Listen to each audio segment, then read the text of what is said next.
আম্মু, ও আম্মু, আমার বাবা একটা তিরিট দিয়ে গেছে না? ওই তিরিটটা আমার, এই তিরিটটা আমি খামো আম্মু, এই তিরিটটাই আমি খামো আম্মু। আমিও খামো আম্মু, আমিও খামো।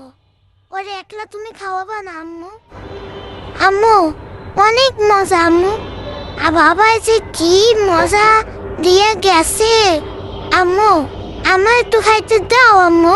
তুমি খালি ওরেই খাওয়াইতে আসো, তুমি আমার একটু দাও না। উহ উহ ও আমি একটু খাইলো তো আম্মু, আমি একটু খাইলে। দাঁড়া দাঁড়া। ওয়া মজা মজা মজা। ও আম্মু আবার মুখ দেয় দেখো খাওয়া আম্মু। শেষ আম্মু, আবার কালকে খামো, ঠিক আছে আম্মু? ঠিক আছে, আবার কালকে খাওয়াবা। বানাইলে বাবার কাছে আমি নালিশ করবো যে বাবার দিয়ে গেছে, এটা খালি ওয়ারেই খাওয়াও, আমাদের একটু দিতে চাও না।